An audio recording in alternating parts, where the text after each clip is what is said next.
anytime you're placing judgment, anytime you're feeling negativity, anytime you feel like you need to take, anytime you're trying to, you're obsessed with preservation, like I could break it down like this. There's 4 main losing games when it comes to money. Boom, boom, boom, boom, boom, boom. What's up, everybody? You're listening to the Hustle and Flowchart podcast with your boys, Matt Wolf and Joe Fier. Check it. Let's do it. All right. Recording button's going. Recording button is going. You didn't need to ask that. You knew that when I said, let's do it. Oh, let's do it. All right. So today we chatted about a lot again. Yeah. And this guy, Garrett Gunderson, is a guy I worked with many moons ago in a previous business, creating some video sales letters and slides and all these designs and selling mechanisms and stuff. That's when I was first exposed to Wealth Factory. So that's his company. And it's essentially wealth education for folks. And since I worked with them, I think they've shifted basically the avatar to folks who have a business under $1 million is their primary avatar. And oh my God, like he lists out a ton of the stuff that they cover in the Wealth Factory, like in their training. And it's everything you could think about, like money management, but without needing to know all these crazy terms and like being an expert on this, but actually being competent of your wealth and money, which is huge. No one's teaching that. A lot of people who have businesses, they want to figure out how to grow their wealth and turn the money that they're making on their business into more money and really grow that. But I think a lot of people don't quite know how to do that. And a lot of people also think that sort of wealth growth and investments and stuff, that's for the wealthy. That's what I do once I already am rich, right? And I think what Garrett, the niche that Garrett sort of found himself in is talking to the people that aren't ultra wealthy and saying, look, you can start to live like the wealthy. You can start to make decisions and move in the direction that will get you to being wealthy. But you can do it at the point you're at now. You don't need to wait until you're already rich to try to get richer. You could take your current scenario and start thinking about wealth growth now. You can start thinking about generational wealth. You could start thinking about, money as just a tool in the whole process, but not the main thing that you're shooting for. You could start to have these conversations no matter what level your business is at. You don't need to be a $10 million business or have a $10 million net worth before you start talking about some of these concepts. Yeah, and he identifies actually these personas, these different personality types. There's 4 of them that everyone kind of falls into, and they're destructive personalities, but there's ways to flip that into someone who you can actually be constructive with wealth and just life in general. So he'll line those out, and I thought that was actually really cool because, everyone can identify with a personality type, and I think it helps uncover a blind spot that we might be carrying not only through business, but just money management, but also through life in general, how you show up with relationships. Because we go into not only wealth, but we actually, Garrett, he got super real and was totally talking about how when he screwed up and how he showed up to his family, his wife, and how like he's had to work through that, and he has mechanisms he shares with us. Yeah. And how he now has grown past that and see how like some of these things, he's like, man, I was an asshole. Yeah. and if you're a fan of stand-up comedy, make sure you stick around to the end. Yeah. Because we go off on a little rabbit hole about some of our favorite comedians and, the stand-up comedy world, which is a fun little tangent that we go off in. That's sort of a passion of mine, is the stand-up comedy stuff. And who doesn't like comedy, Matt? Yeah. Come on. How many books do you have on your bookshelf about how to actually execute on stand-up comedy? Oh, I just watch it. Yeah, exactly. I'm obsessed with it, though, is what I'm saying. It's an obsession. I pretty much don't think a day goes by where I don't watch or read about comedy. Nice. But we kind of found that sort of shared passion towards the end and had a little rabbit hole on it, and I really enjoyed that part of the conversation as well. Yeah. And the big takeaway here is figure out yourself. I feel like this will help you identify who you are, and then start to detach this kind of this importance or this I don't know. It's hard to put in words, but basically money, the power money has over you. And Garrett does a really good job, and he gets very passionate about it as well, of how to reframe things. Yeah. And I think that's a big thing, is reframing. Yeah. No, this was a fun interview. I loved talking to him. He's a great human being, and you can tell that he's super passionate about just helping people. Totally. Being a human. You could tell that if money wasn't involved, he would still just want to help people. And that's my favorite type of person to talk to. Yeah. And also he gave a bunch of resources, so we'll just put them in the show notes, and he says them in this episode as well. But we're taking notes for you, as always. Where can they get them, Mr. Matthew? 2 places. Oh, yeah? You can either text the word comp to 38470. So you pull out your phone, you open the little text message app on your phone, you type in the number 38470, and then where the little text box is where you want to actually type a word in, you type the word comp, C-O-M-P, and we'll send you the notes by doing that. That's one way. Okay. Way number 2 is you go to your internet browser on the World Wide Web, and Netscape. In that URL, Netscape or Internet Explorer or whatever you're using. You go to that little box on the top of the screen where you can enter a URL or a website's location. That's at the top of the browser? It's usually at the top. Okay. And you can go to http://hustleandflowchart.com. It's not HTTPS, huh? We're not secure. Actually, it might be. I don't know. I think either way it gets you there. Okay. /comp. Oh, okay. So hustleandflowchart.com/comp. Got it. Okay. I'm being very patronizing to our audience right now, aren't I? Quite. Sorry. They've already skipped Sorry past about this that. if they're pissed off by now. Yeah, just get the notes. They're free for you for 2 weeks by the time this episode goes live, so please be quick. And of course, we do have a whole physical newsletter on the back end of that you'll see the opportunity to join. It's only $15, and you get every single episode from the month prior. Why are you whispering? Our audio editor is just going to boost the volume on it, so it's going to sound like you're talking normal. normal. Secret. It's so cheap. Don't tell everyone. But really tell everyone. But actually, it's more important. Just get in there, because you will not regret it. Start by getting the free notes, and if you like them, then get the paid notes. You'll dig it. All right, so I think that's it. Let's go talk to Garrett. Let's do it. Hey, before we get to this episode with Garrett, I want to tell you really quick about LinkedIn. Now, LinkedIn has an advertising platform that is really, really powerful. Now, the cool thing about LinkedIn is that there's over 62 million decision makers on LinkedIn. The people that are in businesses that spend the money, the people that make the decisions in the business, they're not hanging out on a lot of the other social media platforms, but they are hanging out on LinkedIn. LinkedIn actually allows you to reach the right professionals at the right time, and it's pretty awesome. And you know what? LinkedIn ads are driving traffic and engagement right now. Whether it's visits to a landing page, registrations, event downloads, any of that kind of stuff, you can do that kind of stuff with LinkedIn ads right now. LinkedIn ads are just kicking butt for people. So you really, really should check out LinkedIn ads. And you can try it yourself. Right now, LinkedIn is actually going to hook you up with $100 in free LinkedIn ad credits because you listen to the Hustle and Flowchart podcast. So check it out. They're offering $100 free. To launch your first campaign, just simply visit linkedin.com/flowchart. That's linkedin.com/flowchart. And terms and conditions apply. All right, let's go talk to Garrett. Hey, Garrett, welcome to the show, man.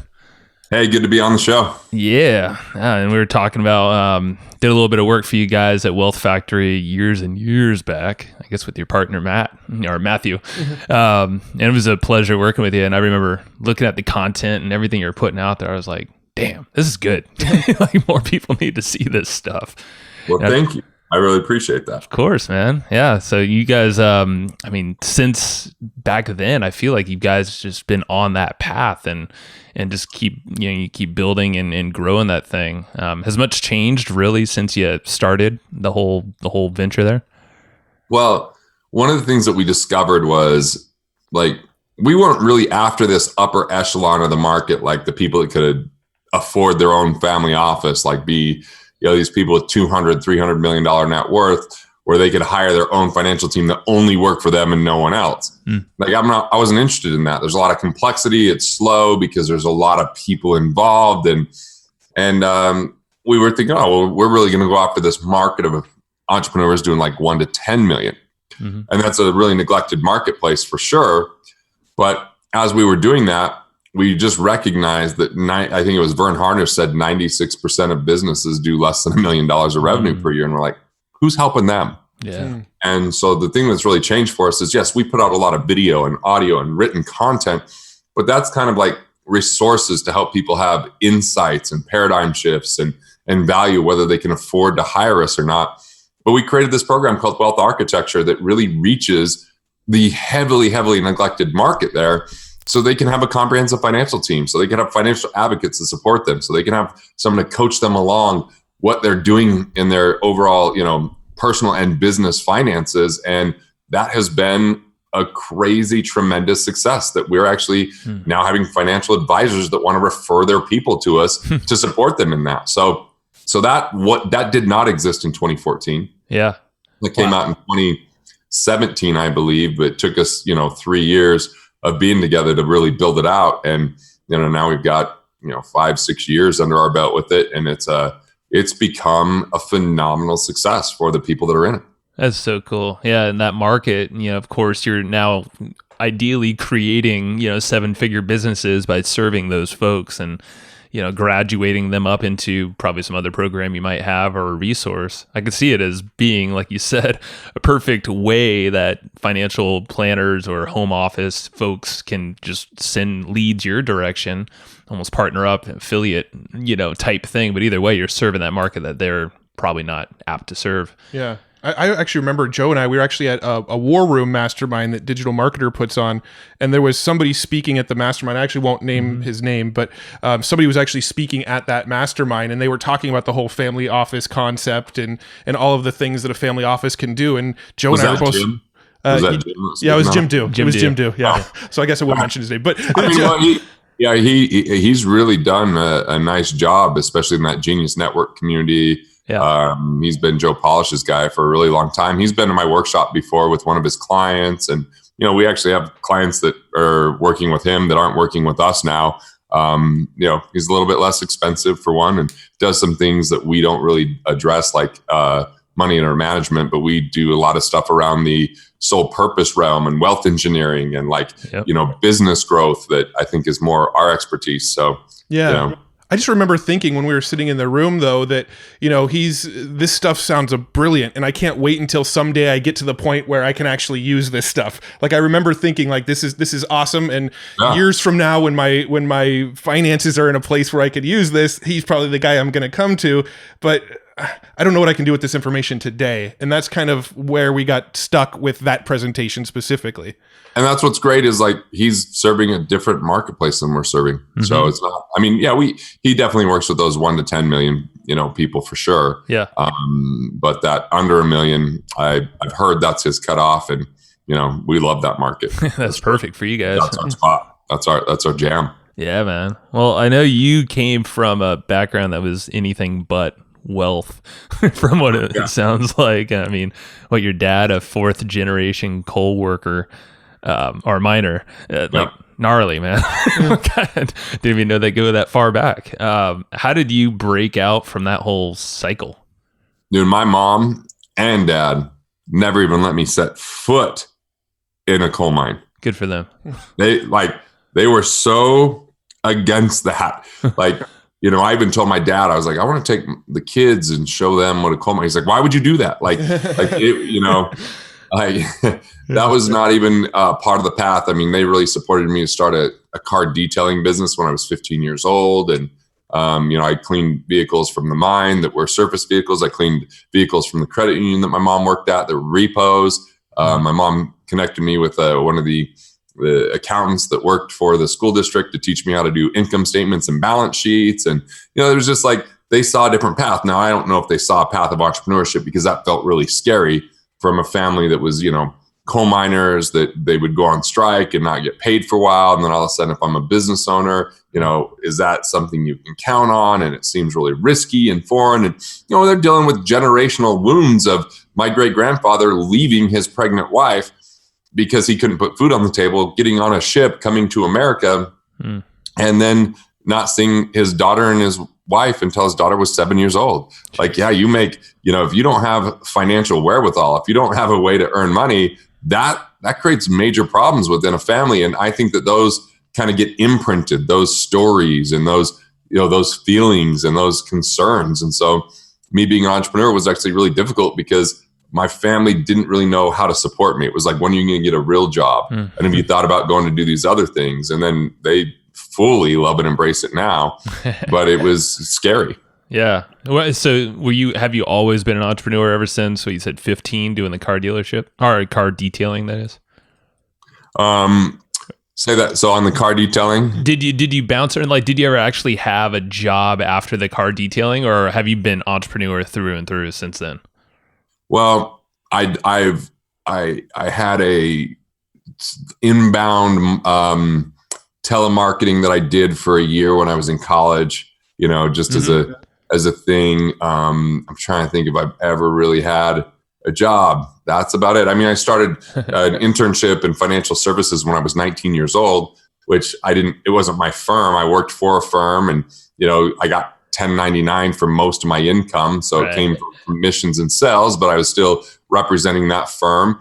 And then I started my own thing in the year 2000. And, that it was first called Ingenuity, then it became Freedom Fast Track, and then now it's Wealth Factory. It's just been the evolution of it. So I've been an entrepreneur, pretty much ever since. And I think I'm unemployable, basically. It sounds like it. That's what I was kind of getting at. Okay.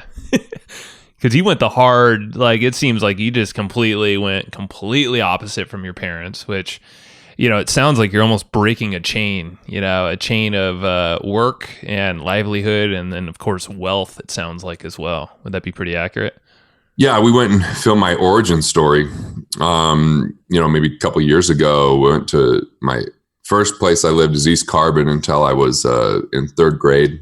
East Carbon, its heyday, I think I've heard. I've never seen it this big, but there was 5,000 people there because it was a coal mining haven. And then I think now it's got about 1,000 people. So definitely kind of a dying town. And then we went to Price, where I spent more of my childhood until I was, 18. And we just filmed in front of one of the houses I lived in, and a trailer that we lived in for a little while because my dad got laid off. And my kids were with me, and they heard my wife say, well, when Garrett was graduating college, he said, there's not really a job out there that makes sense for me. I had a lot of job offers when I was graduating. There was, Merrill Lynch, Strong Investments, American Investment Bank. I mean, we can go through the list. A lot of them got decimated, but ultimately she said, well, he just created what he wanted. And my son, when she was finished filming, he's like, what do you mean? She goes, well, he's an entrepreneur. That's what he does. And my son's like, well, that's cool. I want to be an entrepreneur. So I thought, like, you watch that generational impact right there, right? Yeah. And like, I'm doing tough work right now to heal generational wounds and change our family story, spending time with my siblings and my parents and really direct conversations with my kids. I'm taking my oldest son to Asia for almost a month so that we can really bond and do some service work and go to Seoul and Vietnam and Cambodia and see how other people live and experience other cultures so he can feel more connected to other people. We've been to Europe a lot, which kind of looks a lot like Utah in some ways. There's a lot of white people. And I think it'd be good for him because I taught English when I was 18. I went and taught English in Korea for 3 months one summer. And one, it allowed me to see how it felt to be separated from my family and the people that I, knew and counted on and loved, and how much I missed them. And it also was like this interesting adventure where I went and did something that was a little bit entrepreneurial because I didn't have a job when I went over there, and I just had to go find these teaching things. And I'm excited to go show my son, like, hey, this is what I decided to do when I was 18, and I really grew up. And the most important lesson I learned is we're all human beings. These are amazing people. They're so peaceful. And I met just great, gracious individuals. And before I thought, I'm an American, and America's the only country, and it's the best. And I actually love America, and I think it's incredible. And I think that every country has places to improve. But I feel very grateful to have been born here. But I also felt a sense of connectedness that I never had felt until I went there. So yeah, I'm looking to heal generational wounds, create a new story for this, where our family can break the shackles of scarcity that kind of came over with my grandfather as he tried to break free from poverty, and instead embrace abundance and embrace purpose and, understand value creation and develop our gifts and invest in ourselves. And like that work really matters to me. I can hear it, man. And I think that's the most powerful work too. Any kind of like generational chain. I mean, it could be addiction for certain things. It could be addiction to debt too, and spin that, and then that bleeds over into your kids. And I mean, I like what you said about, it's almost like you have to, you don't have to, but you could choose to remove yourself from the situation and see a different perspective and how other people live. And like you said, yeah, we're all human. We're all living this like life weird game, and we're just kind of approaching things and trying to do our best. And a lot of people, their best is what their parents taught them, which is, really bad money management or anything else, They're doing their best, man, with the tools that were provided. And the thing is, there's just so much misinformation. There's so much pain. There's so many, things that are misspoken, and some of it's deflection. You have, I remember my mom once saying that we were insurance poor. She was crying at this table. I'm like, what do you mean insurance poor? She goes, all of our money goes to insurance companies. I'm like,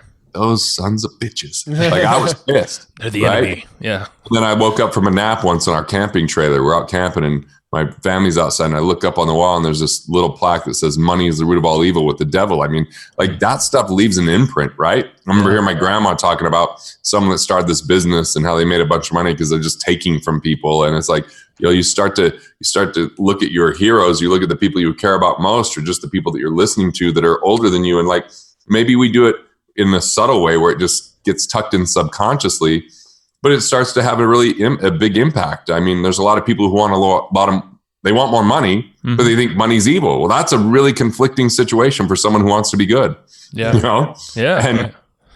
And that's going to hold them back. And if we can just get clear that money is just a storage of value. It's a storage of value. It's just a byproduct of value. Sure, there's people that bypass value to get money. They got it because of the lottery. They got it because they married into it. They got it because they inherited it, right? That's the minority.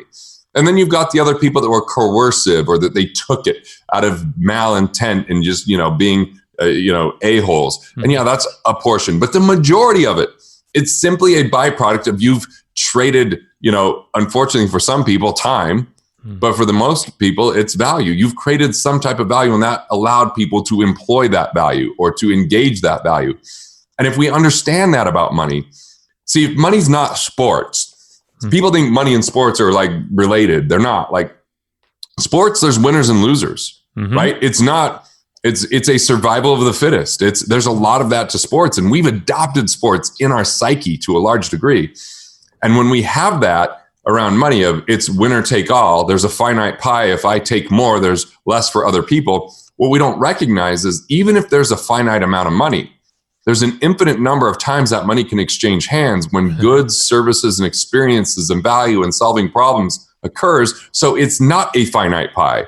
It's something that can be a lot more exponential. And those people that try to hoard it, hold on to it, get scarce around it, or think that they're just going to take it from someone, they've actually corrupted themselves. The money didn't corrupt them. They didn't understand money.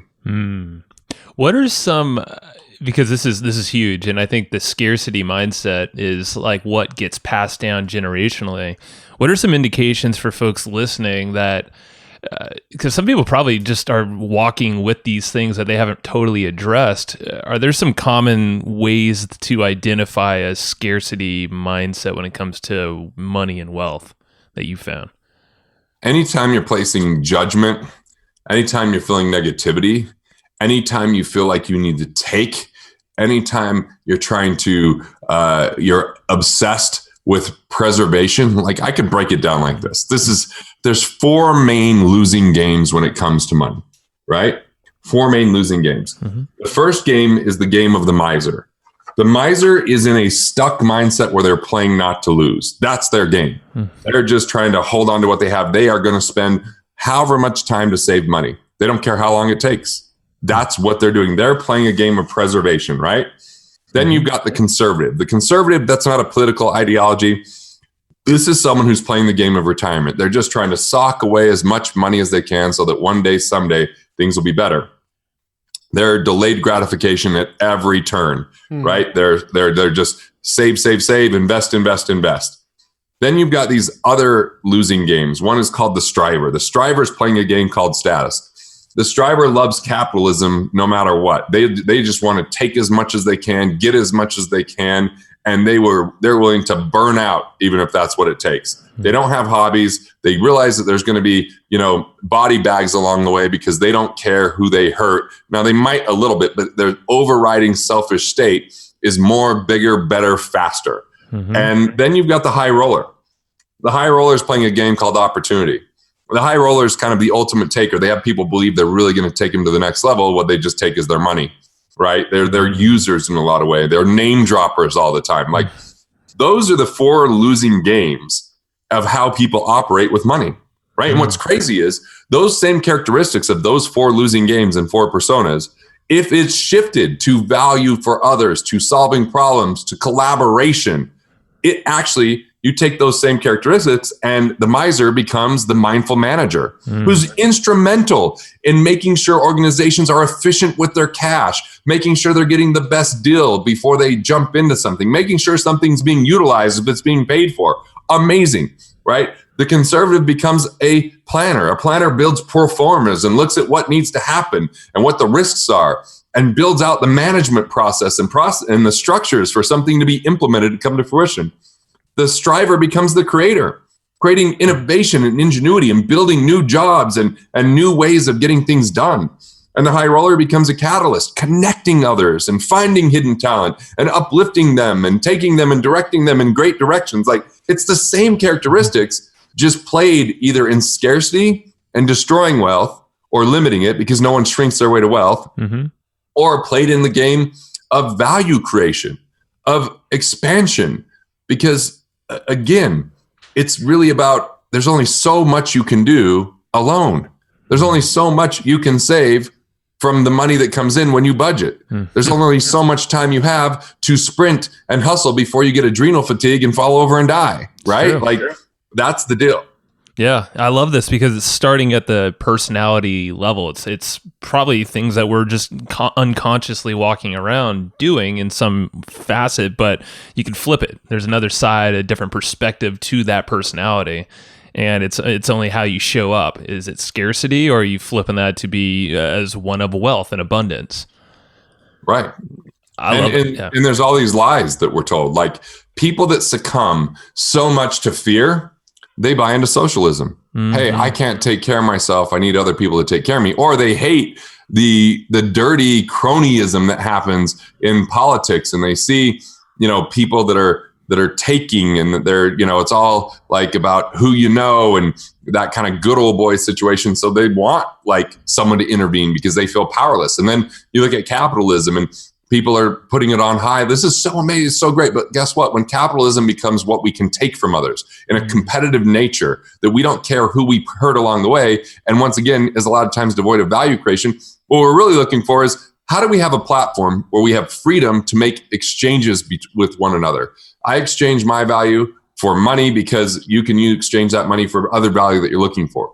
It's really about, taking care of each other. But when people are in scarcity, they're so selfish, they don't think about taking care of someone else. And that's what keeps them broke. It's this strange thing. And then what we do is we blame it on politicians and politics, and we blame it on, corporations and greed. And then we have all this blame, but we look no further than the mirror when we succumb to scarcity, when we just complain instead of do, when we don't have a vision for ourselves or our lives, but we're just trading time and activity in exchange for money and materialism. I think that we have a very major crisis on our hands, and the crisis is of the individual. How do we discover our soul purpose? How do we know our value? How do we figure out our abilities? How do we find things that we have energy for, and then combine that in a context that engages us in the best of who we are? That's the game.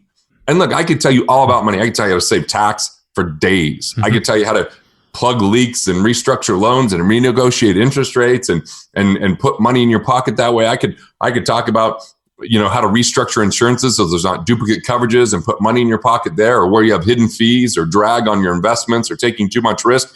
And that's actually the easier part. That's the easier part. The harder work is for people to get clear about what they really want and show up the best version of who they are, because there's too much weighing on them. Dude, it's mindset. Yeah. It's getting the head straight.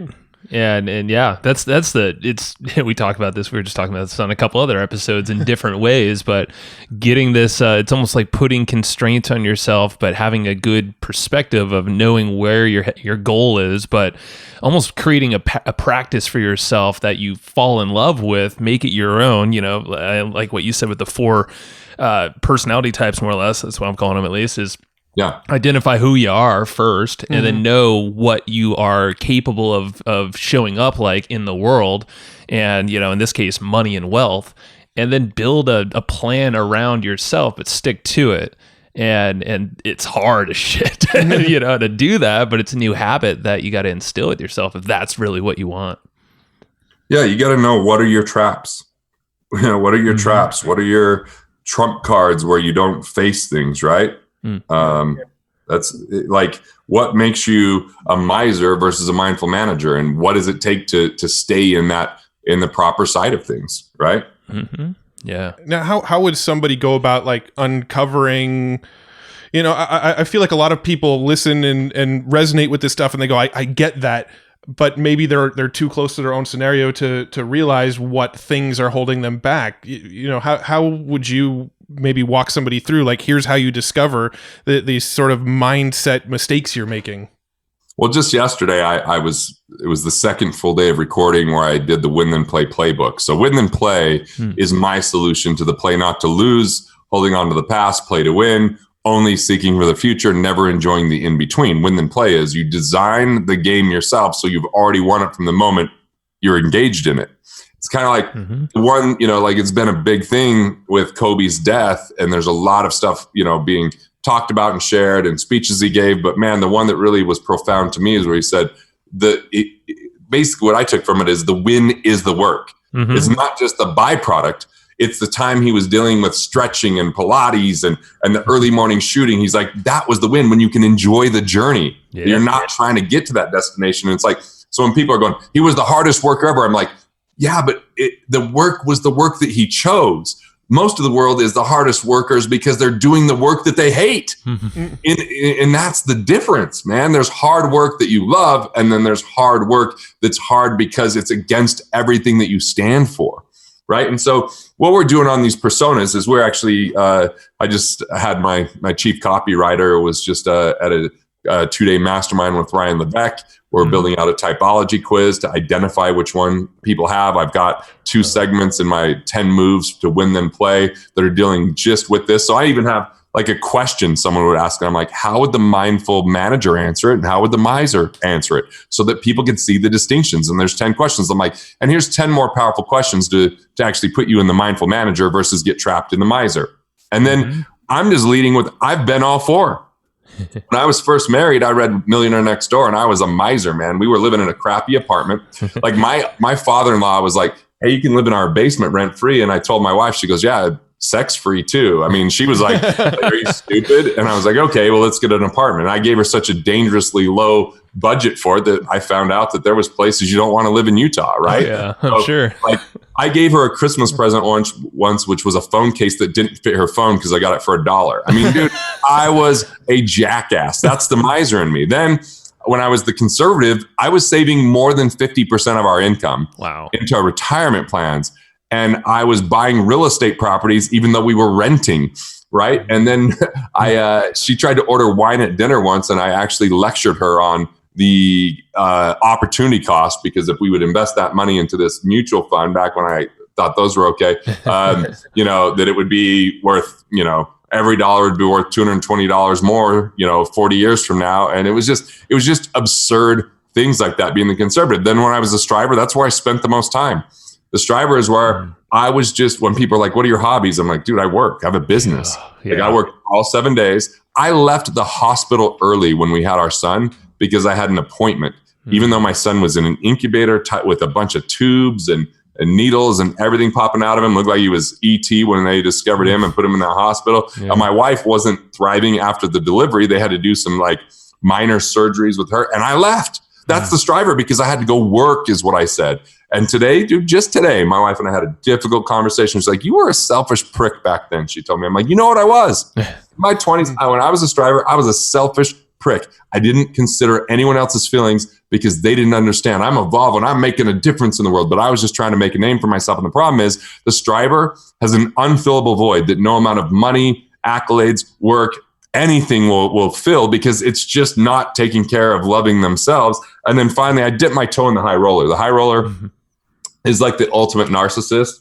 Like I had this Bentley and this magazine was interviewing me. And so I'm like saying the douchiest things like, oh, I've said, like I just have so much money. How would I ever spend it over my life? The universe kicked me in the nuts within days. Like, let's lose 200 grand on this real estate deal, you a-hole. And then we went and took pictures out of the salt flats with my Bentley and my Escalade. And I remember putting it up like on whatever social media. I don't know what it was. And some guy's like, what douchebag does this? And I was like, yeah, this stranger / new friend had it right. I mean, I remember parking. So we went to a hotel and they didn't park my Bentley up front. I turned my wife, I'm like, what's wrong with them? They didn't put my car up front. She goes, what the hell's wrong with you that you care? I'm a high rolling douchebag, Let me tell you the people I know that I have dinner with. It was just, so I tested these out. And I kind of went from phase to phase thinking, miser sucks, let's be a conservative. No, conservative's not great, let's be a striver. Striver's not good, let's be a high roller. And the reality is, all along, what am I?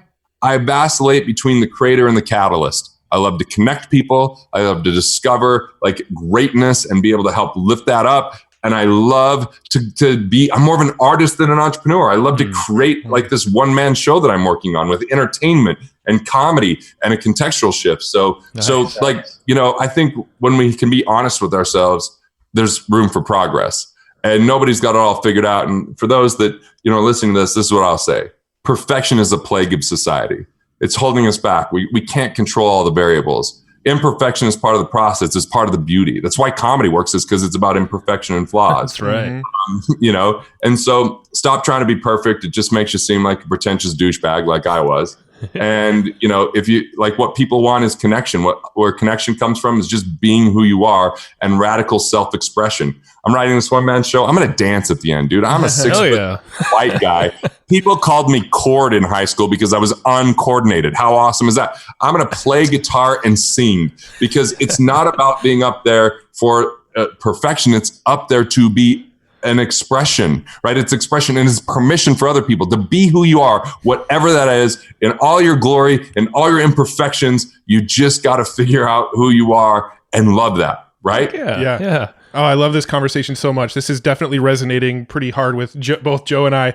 And one thing that you said a few minutes ago was actually one of the things that's been the biggest aha moments for the decade for me, was when I had the realization that the work is what we need to take pleasure on, not the end result that we're shooting for. If you wake up every day and the thing that you're working on every day is what brings you fulfillment, that is what we're striving for, not the fact that we need to be working towards a future goal that we think will make us feel fulfilled.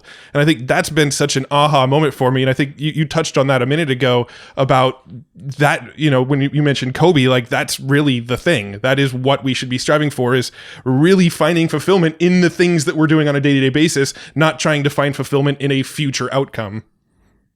Right. And dude, what's crazy about that thing is how many people are judging him over this thing that happened in, I think, like 2003. Mm-hmm. When are we going to stop trying to like look at someone's worst moment and say, yep, that dude had an act of contrition and for anything with his wife and had more kids. Like, I can't imagine the courage it took to face that situation. Sure. And there people are crapping on him because like this girl, Kat Hoke, wrote a book and she does these things in prisons where it's like, imagine if you were known for your worst moment. And I'm like, I just think we need a little bit of compassion and empathy in the world today, and then we don't have to deflect from our own flaws. They're there, they're fine. Yeah. And this goes back to you going to Asia with your son and showing him people, showing him new people and like different cultures, and how there are all these things that are completely unknown to us, but at the end of the day, it's the human experience. And you mentioned loving yourself. I mean, we had Kamal. It's a hard thing to do, isn't it? Isn't loving yourself hard to do? It's like the hardest thing. I'm hard as hell about myself, right? We all, especially high achievers, and we had Kamal Ravikant on the show. He's a buddy of ours, and he just released his book, "Love Yourself Like Life Depends on It." And I'm like, that's literally like the only thing you can really control in the world is yourself and your actions. And we don't really have an instruction manual for it. And I don't know that I have the solution for it, but I could tell you this. The way to love ourselves is we've got to avoid the escapism of life. Escapism could be being a workaholic. It could be, going to masturbate when we're rejected. It could be turning on the TV. It could be listening, for me, sports talk radio for no reason. I even watch the games. I mean, there's things that are there for pleasure and enjoyment. And there's times where those can all be pleasurable and enjoyable, but there's other times where it helps us to avoid the pain. But what we do is we just take on background stress. We avoid what's going on. And on the other side of the pain is actually love and connection. It's radical self-expression. And it takes a degree of radical vulnerability to love ourselves because, like, dude, I hate admitting some of the things. Like, dude, I wanted to be 12% body fat, and I was for a while, and I was boring as shit. I hated it. So like I got some more, like, you could see my abs, but you could also see a little belly there, You had a little fun like, too. You had some drinks or whatever. And I'm like, dude, and then I just got to eat something I wanted multiple times rather than like be a buzzkill. And like for those that have the discipline that, like, I'm only talking about myself, and I held hate in my stomach. Like, it was just a reminder of imperfections, right? Or I look at the gray in my beard and I judge myself. Now in my hair, I was like, no, that's wisdom, and that looks good. But the beard makes me feel old, and I have like there's just all these little judgments. And what I decided was, I'm not gonna just pretend they don't exist. Yeah, I'm just gonna talk to my wife about them. I'm just gonna write about it. I'm just gonna work on loving myself. I went to 40 years of Zen. I went and did 5 deep therapy sessions with some MDMA. I'm like, whatever. I want to love myself. I don't have the map for it. So I'm opening up, and all I found is if I go through the pain, and you know what? I've just been telling people, I don't care whether they're men, women, I'm just telling them I love them. I'm writing letters. I'm just doing the work to stay connected, right? Dude, that's it. I mean, what more in life is like will bring fulfillment and joy other than human connection, starting with yourself and getting real and understanding and loving yourself, and also extending that love. I mean, it's endless amount that you can give back to the world and layer in some wealth on there and imagine what you can do with that to even, expand on what you're personally bringing to the world. It's almost like a scalability approach at that point. Wealth can help you do. Yeah. I mean, I look at, like, if I can remove the obstacle of money and make it an asset and ally, that's a gift. It's no longer something to be intimidated by or confused by. It's something to be like, oh, this is just what happens when I'm clear about the value I create, how I create that value. And then I just need to make sure to be efficient with it once it gets in my hands, because a lot of people want a piece, whether it's government or other people, when you're successful. And there's some basic structures to get that done. Doesn't need to take a lifetime. Hell, we teach it in our Wealth Acceleration Workshop in 2.5 days. People have clarity walking out. What's handled, what's not handled, what's the blind spots, what's the plan look like that gets you economically independent so you have enough cash flow coming in to cover your basic expenses? What's the low-hanging fruit to, plug leaks or boost revenue in your business? Like, it's just all of a sudden not so intimidating. It's like, okay, wait, you mean I don't have to know about tax liens and options trading and syndications and real estate, and I don't have to know about commercial versus residential and fix and flips, and I don't need to know about, exchange traded funds or hedge fund. Like, we think that we got to know about all those things, but guess what? We all have an investor DNA, and some of those things might be pertinent to some and not to others, because risk isn't in the investment, it's in you, the investor. You just got to become a good investor in a few things and just focus instead of diversify. Focus when you're trying to grow, and then protect it like crazy. Andrew Carnegie put all of his eggs in one basket, watch it like a hawk. I like that, right? You diversify when you've made it, when you're just trying to preserve what you have. But until then, you invest heavily in yourself, you expose your skill sets, you add more value, you build a recurring revenue or cash flow from your assets. And that's the game of wealth.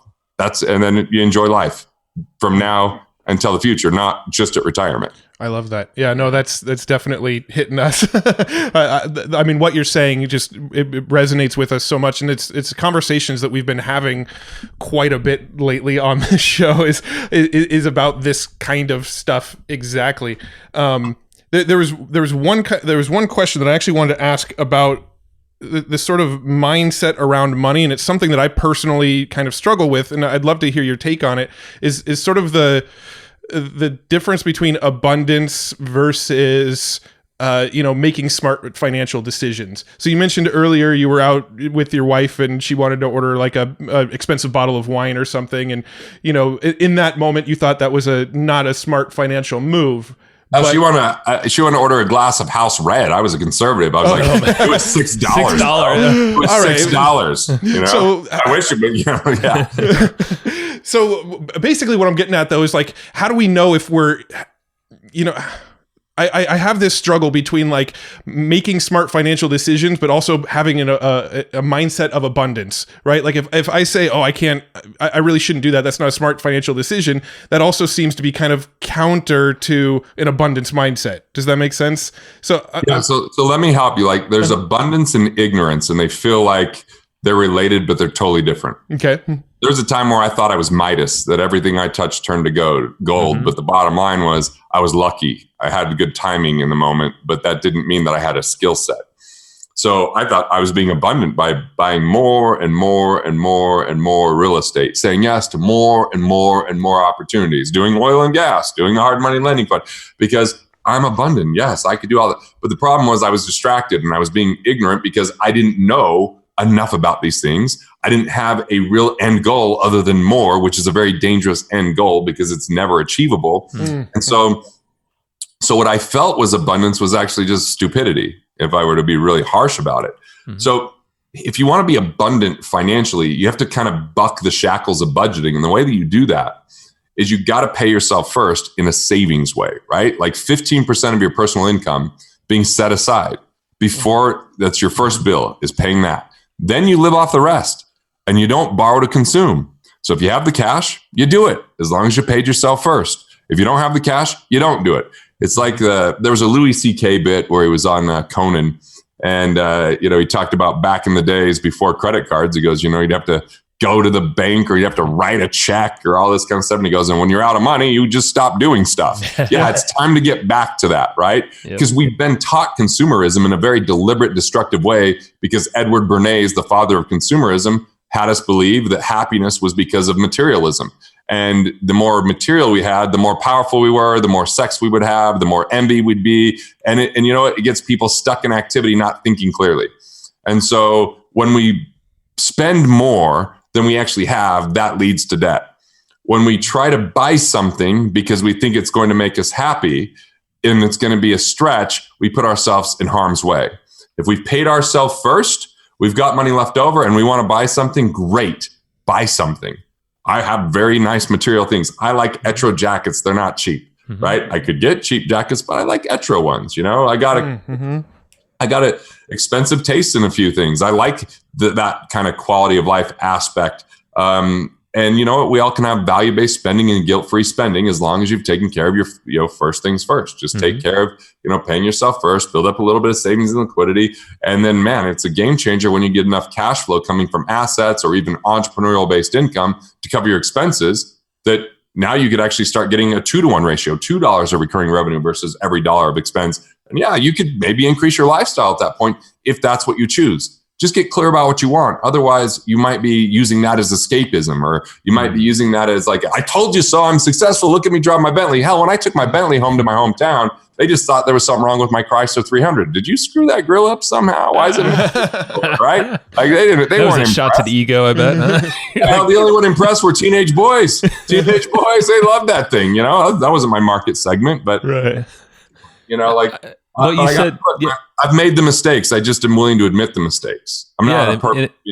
Yeah, and it makes sense. You said something. You got to know what you want first. I think that is a huge exercise. We've done that, and it's at least from our perspectives or what we want. Matt and I did this individually with a coach a while back, and it's you quickly realize a lot of the shit is not physical. It's more like what you said. It's time. It's go have fun. Go live your life. It's experiential more. 100%. At least it was for us. Yeah, and it's like we had James Altucher on the show here, and he talked about how you can live a billionaire lifestyle, but on a 6-figure salary or income, making sure you could do a lot of these extravagant or these big things, but maybe you're renting or maybe you're you're just testing the water.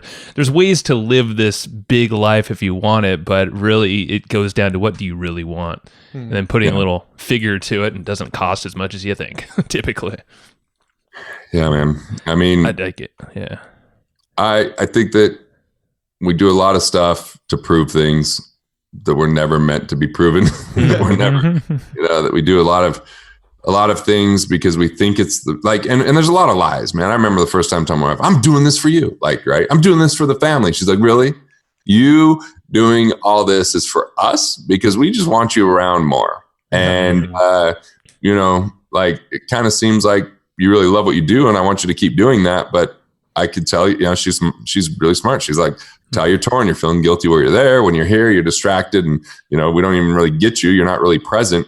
I really had this epiphany. It's like, you could spend 5 minutes with someone and really have it count for just everything. And you could spend, 5 weeks and have it count for nothing or actually count against you because you're just not there. And it's hard to be present in today's world. Mm-hmm. There's distractions and noise and so much to be done that, like I have my book here, Managing Oneself by Peter Drucker. I'm reviewing it. Mm-hmm. Love this little book. And, it's like, yeah, there's nothing worse than doing something that didn't need to be done in the first place, right? Or enthusiastically running in the wrong direction. He's just got so many good like nuggets in here. This book of Managing Oneself is just phenomenal. Perfect. Well, that's a good recommendation. We're going to ask you that later. So that's a good one. This actually is a good segue into another topic I want to talk about. We were actually just talking to a guy named Trevor Turnbull for a different podcast interview, and he actually mentioned your name. And he's like, "Oh, when you get him on the podcast, ask him to talk about his 14-4-6 strategy about how to have the best relationship with your wife." He actually didn't have the numbers right. I fixed them for him, but or you fixed them for us. Yeah. But he said that you talked at one of the Genius networks about how to improve your relationship with your spouse. And Joe and I are both married, and I'm sure a lot of our listeners are married. So I'd love it if maybe we could dive into that a little bit before we wrap up here. It's cool that he didn't get the numbers right because they've evolved anyway. I mean, the original 14 was 14 nights away internationally. Now we typically didn't do that trip in one. We did an Egypt trip that was 11 days, and I think our youngest felt a bit abandoned. But just time, because look, my kids are hopefully temporary visitors here at the house, right? They're going to grow up. They're going to have their own thing. And my wife and I are still going to be here. So I'm like, we've got to cultivate this relationship along the way. So, when we first went to go international, we went to go to Copenhagen. We get up to the desk and she just breaks down crying because we're going to leave our son with, my parents who love him. But she's like, I feel nervous. I feel like something bad could happen. I feel like I got a bad feeling. I'm like, yeah, you're leaving here. And I'm like, just standing at the counter being like, I don't really know what to do here. Right. But then we worked out like, hey, we should really travel and miss them, have them miss us, and just have some time to be like romantic and connected without these, little sleeping romance terrorists who's super cute, but let's face it, and then the basically the 4 days where if I'm gone more than 4 days in a month, then I take a day off during the week. So, that was just a way to say, hey, you can travel, but let's be careful with not letting that get out of whack. And then the 6 was 6 p.m., just being done with everything by 6 p.m. off technology and all that kind of stuff. That's probably more like 5 o'clock now, maybe even 4:30 a lot of the time. And it's leaving the technology like in the office or not having the phone around. And that way we could be more connected. And we've just having conversations recently that like we should really either get rid of some of the TVs or just completely unplug them, because it feels like, it prevents pillow talk, which is the time that her and I just connect and talk and, what's going on and, what are you dealing with? And, what are you excited about? And another part of that talk was having weekly meetings. My wife and I had a weekly meeting today where it's like, what's the schedule coming up? What's going on that we need to work on? How am I doing as a husband on a scale of 1 to 10? What are you most excited about? What are you struggling with? Like, we just created space that we can once a week talk about these things so they don't creep into date night. They don't creep into a night where you're exhausted after a day of work. Like, there's a safe space to talk about these and what's going to happen. You do that in business. Why don't you do that in your marriage, right? And then probably the biggest thing, I don't ask for this often, but I did today. This is a rare thing, but it's huge. And it's a do-over. What if you mess up so bad that it starts creeping into your fights? It starts being in the background, right? Like, So I just, I was like, dude, I really screwed up. Can I get a do-over?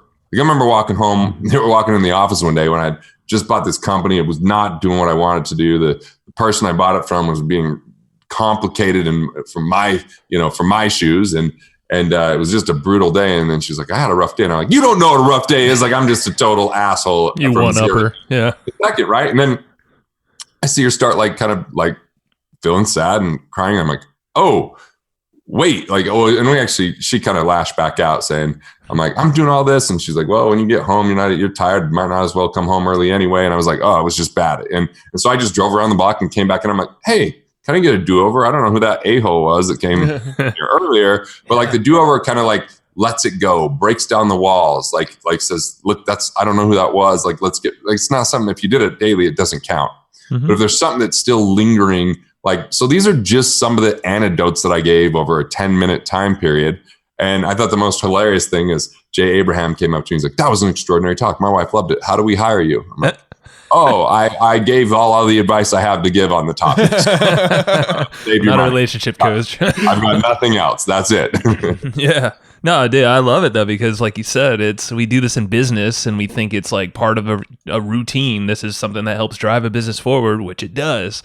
But the relationship that really matters at the core is the one at home. I mean, nothing. And it all bleeds together too, right? Totally like does. if you're having arguments with your wife, or the family relationship's not going well, it will affect your business and your work. So if you guys go to wealthfactory.com/marriage, that talk is on there. Oh, and I also perfect. gave that talk at Mastermind Talks, although that wasn't my best one. I tried to fit too much in too short a period of time, and honestly, I thought I was kind of an asshole of a husband when I was giving it. My wife was there. I'm like, God, I'm giving this a talk, and I got some unresolved issues. And then, she's in the background like, you lying mother. And then there's like our weekly agendas on there, and even our quarterly and annual agenda are on there. So if any of it's helpful, and there's even interviews, I think, with my wife and I being interviewed by 2 different people or one person, depending on which interviews are up there. But I think her perspective is way more valuable because, dude, she's a patient woman that allowed me to make a lot of like mistakes, putting my family second, or third, or who the hell knows, like, like forgave me for leaving the hospital early. Like, sees the best in me and like loves me. She knows all my quirks. She knows all the imperfections, all the stuff that people think I am from stage, and then I've got it all figured out. She knows when I'm balled up and crying because I'm just a hurt little boy. And dude, I adore her for that. Dude, strong women. We need them. And Dude, and thanks for sharing. How scary the world would be without women. It would be the scariest place ever. Thank God. Thank God for women. Hold them up high. Just a bunch of egos trying to one up each other all the time. Oh God. Dude, we would just like have the most elaborate video game consoles. We'd live in cardboard boxes, dude. Never actually see each other, and it would be awful. Everybody's fighting and punching each. It would just be a terrible world. It would be Mad Max. It would be. I was just thinking that. Cool technology. That'd be about it. Amazing technology, but great. Or would it? Because I wonder how much. I wonder how much technology advancement is a result of people trying to impress women. Just, dude, I used to be so good at Guitar Hero. My wife's like, that has never turned me on. You play guitar now. So I think video games would be epic still, or even better. Yes, right? I could see that. Yeah, that's true. My video game. We'd have an amazing sex robot that pretends to be a woman. AI is getting better by the day. So some of these. No, I'm just kidding. Oh man. Oh, that's funny. It's so true. All right. So wealthfactory.com/marriage. I'm going to go there. I've not seen that talk yet, but I want to. Thanks for sharing that. You already mentioned a book, Managing Oneself by Peter Drucker. Yeah. Would you recommend anything else at this point, or is that a go-to for? I'm going to go back to the book War of Art again by Stephen Pressfield. I think that's I love that book. It was a, rock my world kind of book. Yeah. As a writer and getting over my excuses. Literally everything Stephen Pressfield has put out has been pretty good. I mean, I've only read his nonfiction work. I've never actually read his fiction work, but all of the nonfiction work that Pressfield's put out has been amazing. I read so little anymore, and most people wouldn't admit that. But dude, I can't read and while I'm in the middle of writing things because I don't want to be influenced by something and then have it feel like it was mine and then adopt it. Or So I just I don't really, and I just am rereading books that I'm not worried about. You're just like Stephen's work through it. Be a pro. Okay. I'm not trying to take any of that, managing oneself is okay, just looking at my own life and the way that I operate. And, it's not really I've read this one book over and over called Married Man's Sex Life Primer by Athol Kay, just because it's like super fascinating on how the science of attraction works and, why relationships break down. And it gave me kind of I'm definitely a romantic, but I'm like a robbing romantic. Like I rob my ideas. Like I watch a romantic comedy. I'm like, oh my God, that's a great idea. That's now my idea. We're going to eat in the dark restaurant. Hell yeah, I saw that in a movie. Or we got to watch movies outdoors by a fireplace on a projector. I saw that in a movie. I'm like, that I'm in. So hey, it's a swipe file, man. It's okay. Ideas. Yeah, this is a swipe file. Like it's in a movie. It's not like I'm taking it on as my own. So. Right, that's all right. Nothing wrong with that. You don't have to tell your wife that. Yeah, I know that particularly is a big issue in the stand-up comedy world. Is comics can't watch other comics because they're afraid their jokes will bleed into each other. Yeah, I solved that for myself. So I watch stand-up a lot. I love it. I mean, every now and again I feel a tinge of jealousy when I watch some of it. I'm like, God, that's such a good joke. Like especially like if someone has a financial joke, I'm like, God, why did I think that's such a good joke? I could use that. And so I have to quote them. But I decided my stand-up's just real stories. It's just like my real life and funny takes on it. So even though someone once said that they heard Kevin Hart say that his kids said, hey, are we rich? That really happened to me. My son said, are we rich? But what's great is Kevin Hart's response was very different than my response. Right. My response was, well, shit, son, I have no clue about you, man. That's it. I love it. But so I could share that. That's a real story. And maybe my comedy is 85% real and then 15% totally a twist that didn't happen. Or a lot of what I'll do is I'll say that it was me when it was really my kid's uncle. Yeah.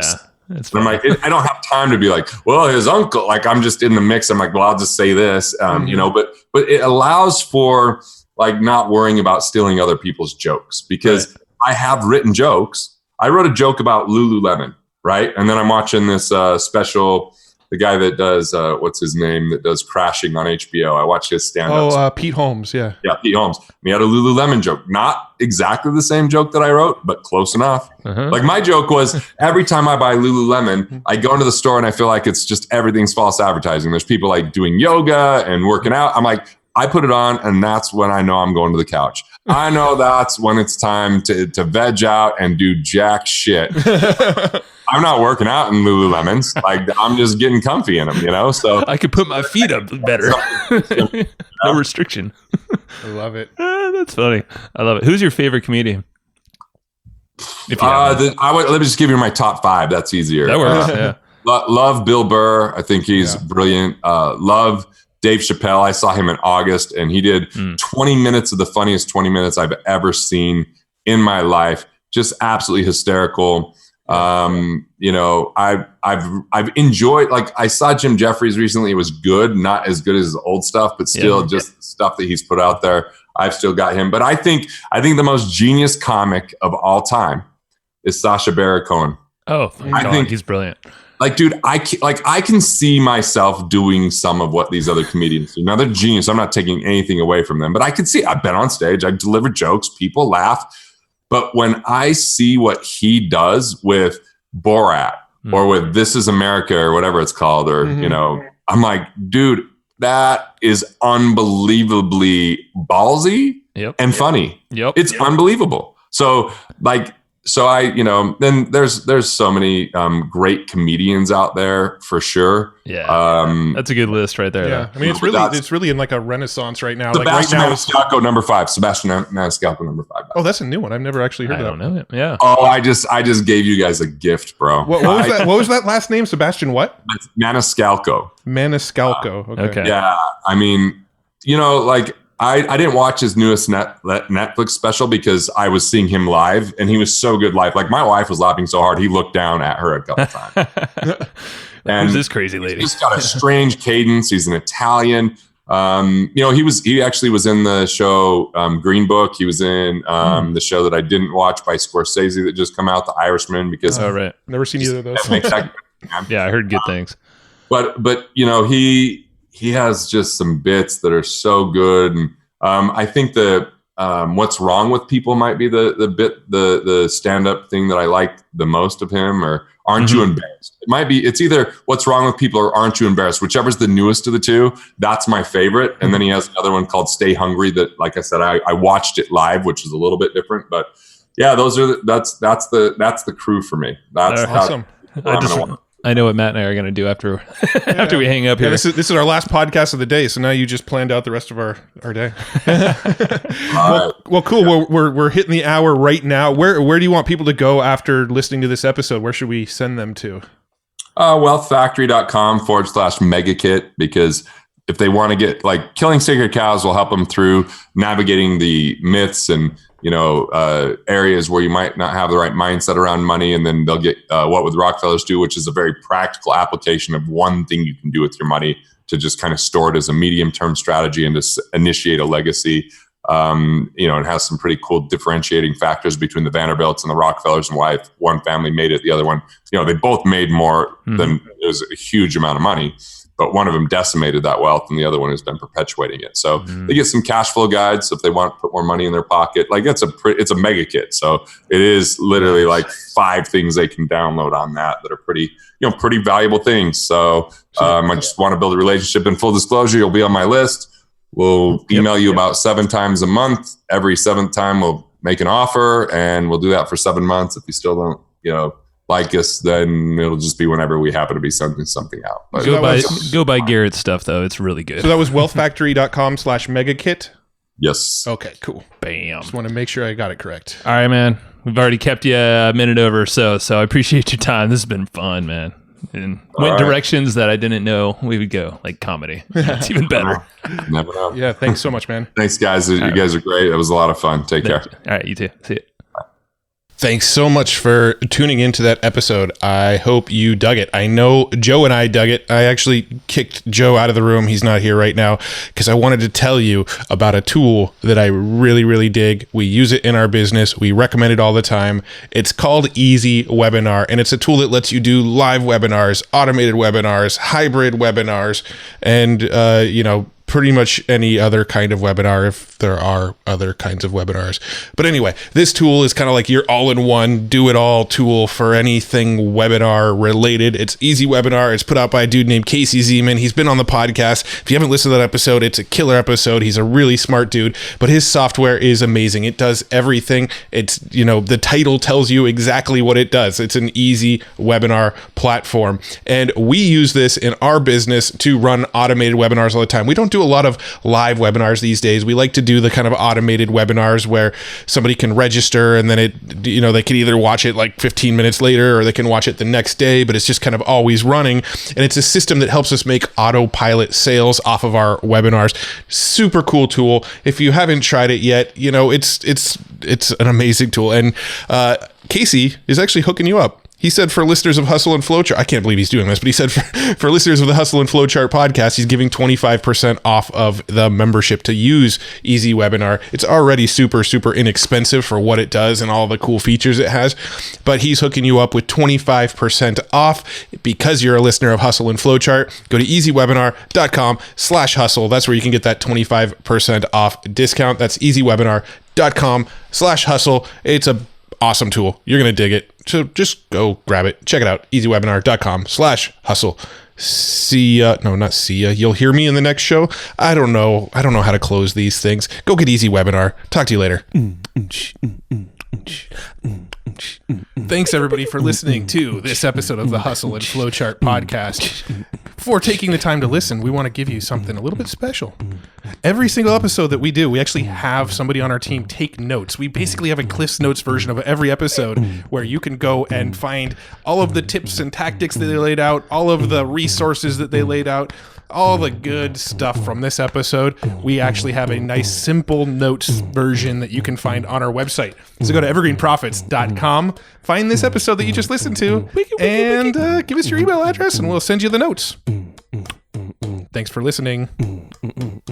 Go get it. Wiki.